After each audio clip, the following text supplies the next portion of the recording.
अरे दुआ, ये तो बहुत बड़ी हो गई है और साथ में प्यारी भी। वाकई मुझे अभी भी यकीन नहीं आता, कल ही की बात लगती है। असलान के साथ सब बेहतर हो गया है ना? हाँ हाँ, सब ठीक है। देर से अंदाजा हुआ कि ताल्लुकात बरकरार रखने के लिए फासले भी रखने पड़ते हैं। मैंने तो कहा था वो शख्स दुआ को बहुत तंग करेगा। हाँ, मैंने भी कहा था। यूनिवर्सिटी आने पर भी इसे बातें सुनाता था। मुश्किल से निकल गई तुम। हाँ हाँ, बिल्कुल दुरुस्त कहा तुमने।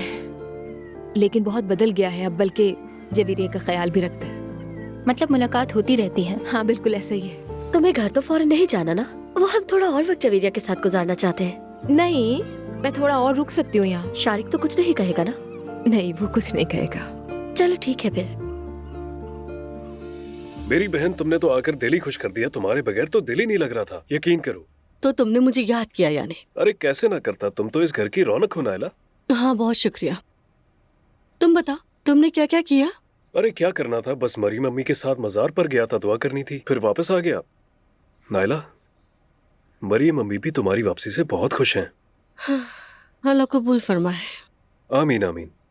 मुस्तफा के साथ भी रिश्ता अच्छा रखना, ठीक है? उसका कोई कसूर नहीं। मुस्तफा ने कुरान पर हाथ रखा था। वही तो मैं कह रहा हूँ, वो कुरान पर हाथ रख सकते हैं, शरीफ आदमी है। असलान होता तो अलग बात थी। यानी अजलान का जिक्र तो तुम्हें करना ही होता है। हाँ भाई, लेकिन इस बार वाकई उसने बहुत मदद की। मुझे बहुत हैरत हो रही है। मैं ये तुम्हें बताना चाहती थी।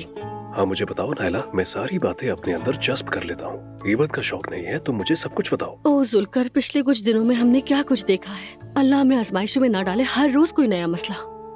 देखो ना, हमारे घर को तोड़ने की हर कोशिश की गई। जहन्नुम की आग में जलेंगे वो सब। ऐसा ही होगा। उनकी जबानें गरम चिमटे से पकड़कर उनके गले से निकाली जाएंगी इंशाल्लाह। नायला, तुम तो बद्दुआएं दे रही हो, बस भी करो। बस जो दिल में था वो कह दिया। पिछले 2 साल में जो कुछ भी हुआ, मैं सोचती हूँ तो मुस्तकबिल के लिए फिक्र होती है। अगले साल की भी नहीं, बल्कि अगले हफ्ते की भी। तुम्हारे आने से मैं बड़ा खुश हो गया हूँ, कसम से सुकून आ गया है। मैंने भी तुम्हें बहुत याद किया जुल्कर।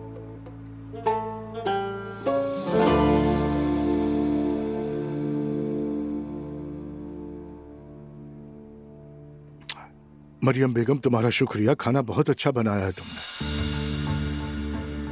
खाने की बात है तो खाना मैरी ने बनाया है, इनका शुक्रिया अदा करें। बिल्कुल मैं वक्त पर नहीं पहुंच पाई, तो सब कुछ इसने खुद संभाल लिया। आप सबको ये खाना पसंद आया सुन के बड़ी खुशी हुई। दरअसल खाना बनाना मेरे लिए एक तरह की थेरेपी है। आप जब भी चाहें बता दीजिएगा, मैं बना दूंगी। खुद को मत थकाओ, इसकी जरूरत नहीं है। कभी कभार जरूर बना लीजिएगा। खाना वाकई में बहुत अच्छा है। मुझे भी पसंद आया। सच में आपने बहुत लजीज खाना बनाया है। लजीज तो है। बहुत शुक्रिया, मैं दोबारा भी बनाऊं। नायला, ये तो बताओ, ये खूबसूरत रिंग किसने दी है तुम्हें? ये मुस्तफा की तरफ से माफी का तोहफा है। वाकई बहुत खूबसूरत है। बहुत शुक्रिया। अल्लाह तुम दोनों को हमेशा खुश रखे। मुस्तफा, उस बेशरम औरत का कुछ पता चला? कहाँ छुपी बैठी है? कब पकड़ी जाएगी वो? अभी तक नहीं मिली, लेकिन वादा करता हूँ तुमसे, हम उसे ढूंढकर माफी मंगवा लेंगे। इस सब के पीछे कोई ना कोई बात जरूर है। मैं उस मामले को देख रहा हूँ, आप में से किसी को भी फिक्र की जरूरत नहीं है। बेटा, अब तुम दोनों की सुलह हो गई है, तो अब इस बात को खींचने का क्या फायदा है?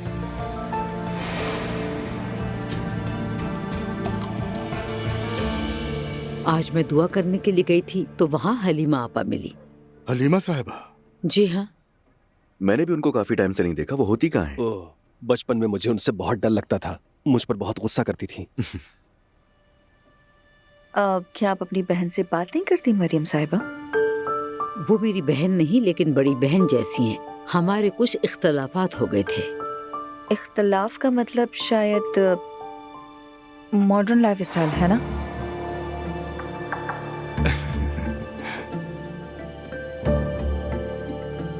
क्या मैंने कुछ गलत कह दिया? नहीं नहीं, दरअसल यूं कह लें कि